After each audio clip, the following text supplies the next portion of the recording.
तो है ना, चादर को जलाने से पब्लिक मरती है। तो औरंगजेब की कबर ऊपर से लिए कोई बाला पर वो तो चादर जो जला है वहां से चादर क्या थी? अफवाह थी? कलमा लिखा हुआ था ना उस पर।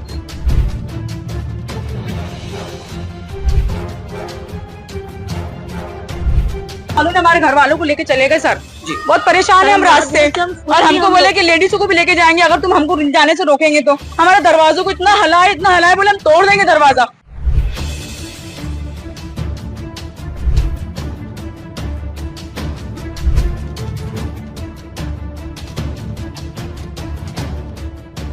नागपुर में औरंगजेब की कब्र हटाने की मांग को लेकर छिड़े विवाद ने अब दंगों का रूप ले लिया है। शहर के संवेदनशील इलाकों में उग्र भीड़ ने पुलिस पर ही हमला कर दिया।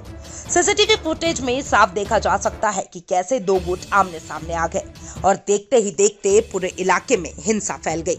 पुलिस पर ही बरसे पत्थर। हिंसा के दौरान उपद्रवियों ने पुलिस पर ही हमला बोल दिया, उन पर जमकर पत्थरबाजी की। पुलिस कर्मियों समेत कई लोग बुरी तरीके से घायल हो गए, जिसके बाद हालात बेकाबू हो गए।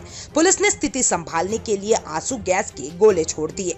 उपद्रवियों ने कई वाहनों को भी निशाना बनाया, तोड़फोड़ की, गाड़ियां जलाई और पूरे इलाके को दहशत में डाल गया। क्यों भड़की नागपुर में हिंसा, जानिए पूरा मामला। तो है ना, चादर को जलाने से पब्लिक मरती है। तो औरंगजेब की कबर ऊपर से लिए कोई बाला पर वो तो चादर जो जला है वहां से चादर क्या थी? अफवाह थी? कलमा लिखा हुआ था ना उस पर। ताजुद्दीन बाबा के हाँ, उस पर लिखी रहती ना, उससे उसको डंडे से कर रहे बदल दल वाले या जो भी हो, ये किसी को ठेस पहुंचाना ये से पब्लिक पड़ती है। नहीं तो ऐसा नहीं है भाई, किसी को धर्म का, आपका धर्म हो मेरा हो भाई, सब एक ही मिल के रहेंगे, एक रहेंगे सब एक। लेकिन जातिवादी जो कर रहे नेता लोग उसको पर कार्रवाई होना चाहिए और पब्लिक पर कुछ नहीं है। पब्लिक तो सब मिल के रहती है। असल जो जाति नेता जो ये बदलने वाले या जो भी नारा लगाते ये खिलाफ है ना भाई। आपके भी दिल में जो आपका भी मजहब को कोई तौहीन करेगा तो उस पर कोई तो होगा ना, इसलिए उस पर पब्लिक पर क्या कुछ नहीं है ऐसा। एक बात बताइए, सारे लोग हम जिनसे मिल रहे हैं बहुत सादे सीधे सिंपल लोग हैं जो अपना कामकाज करते हैं, लेकिन फिर कल जो सामने हुआ, जो लोग पत्थर लेके तलवार लेके, वो कौन थे? सुनिए, तलवार लेके पत्थर लेके भी उसमें कोई भी नहीं है। यहाँ तक कि बाहर के भी लोग जो आए ना, जब किसी का आप लोग अपमान करेंगे उस पर कोई भी आदमी अफवाह हो जाएगा। मैं रहो या आप रहो, भारत किसी का नहीं है, सब मिलजुल के रहना है और रहेंगे, यही बहुत बड़ा संदेश है और कुछ नहीं है। मुझे तो ऐसा लगता है उनके संगठन के लोग थे जो आए हैं और इधर हमारी तरफ से पथरावबाजी करके इस एरिया को टारगेट किया गया। पब्लिक वहां से भड़की भी है। जो चादर जलाए उस पर जो कायद लिखी थी, कलमे की चादर को जो जलाए वहां से पब्लिक इसलिए हमने सुना वो कलमे की चादर जलाए है, पैरों से रुंदा है, उसके ऊपर ही बवाले, बाकी और कुछ नहीं। औरंगजेब की नहीं कोई मतलब नहीं। औरंगजेब को तो जमाना हो गया, कौन सी कब्र खुदवा रहे हो तो मट्टी में मिल गया वहाँ। ये सब साजिश है लड़ाई की और कोई मतलब नहीं औरंगजेब से हमको। वो कलमे की चादर थी ना, उसका हमने सुना है कि उसमें बवाल हुआ है, बस और कुछ नहीं। तो क्या अफवाह भी फैलाई गई इस तरह का कोई अपमान? नहीं वो तो जलाए बोलते ना भाई, उसको रोंदे बोलते ना। नहीं हमने नहीं, वही हम कह रहे हैं कि आप ये सुने वही बोलता है बाकी। आप यहीं रहते हैं? हाँ, कल देखिए सारी गाड़ियाँ यहाँ टूटी पड़ी है। तो भागदौड़ चली थी, हमको अपने अंदर हो गए थे। हमने कोई मतलब ही नहीं था, तो हमारे को ये सब चीज़ें भी नहीं चलता। हाँ, सब हमारे हिंदू भाई और हम सब एक है यार।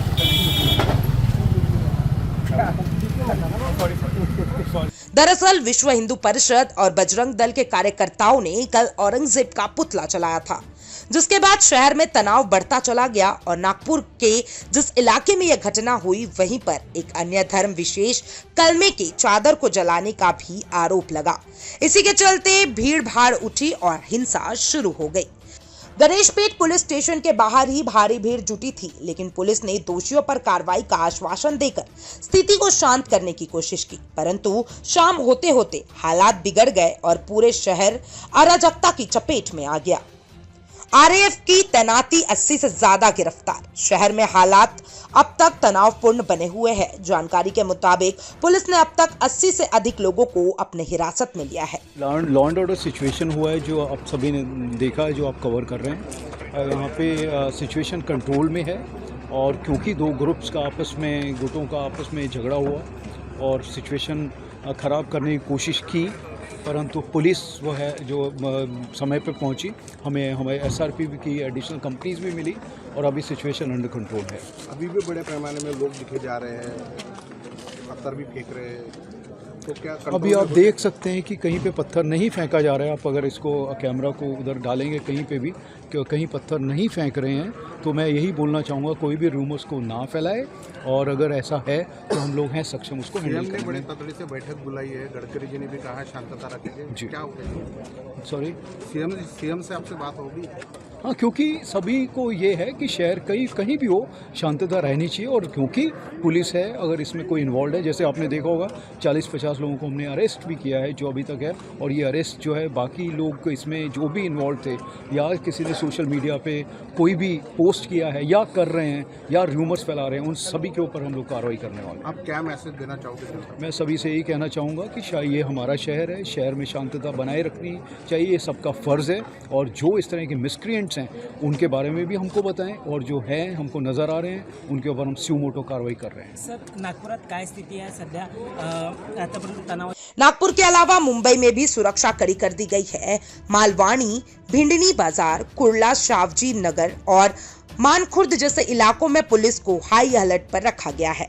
सीएम फडणवीस और गडकरी ने की शांति बनाए रखने की अपील। बढ़ते तनाव के बीच मुख्यमंत्री देवेंद्र फडणवीस और केंद्रीय मंत्री नितिन गडकरी ने राज्य की जनता से शांति बनाए रखने की अपील की है। उन्होंने कहा कि किसी भी तरह की अफवाहों पर ध्यान न दे और कानून को अपने हाथ में न ले। नागपूरमध्ये काही अफवा पसरवल्यामुळे धार्मिक तणाव निर्माण होण्याची स्थिती निर्माण झाली आहे। या सर्व परिस्थितीमध्ये नागपूरने नेहमी शांततेचा इतिहास हे नागपूरची विशेषता राहिलेली आहे। माझी सर्व बांधवांना विनंती आहे की त्यांनी कुठल्याही प्रकारच्या अफवांवर विश्वास ठेवू नये, शांतता प्रस्थापित करावी आणि कोणीही रस्त्यावर येऊ नये।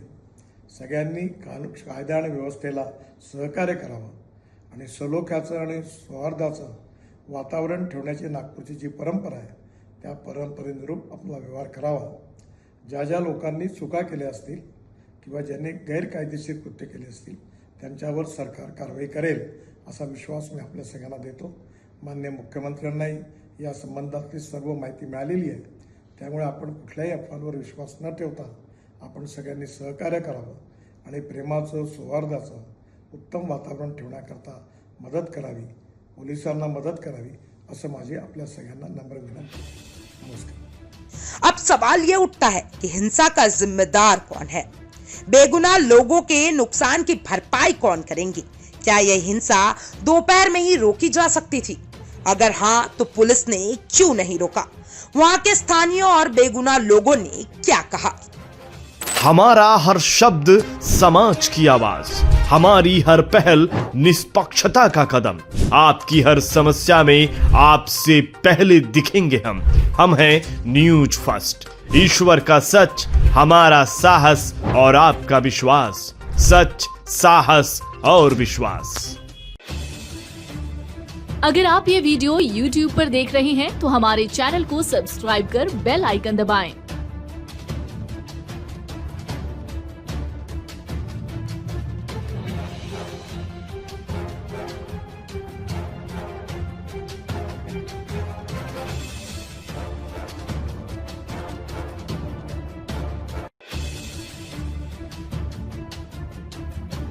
और Facebook पर देख रहे हैं तो हमारे पेज को लाइक करें।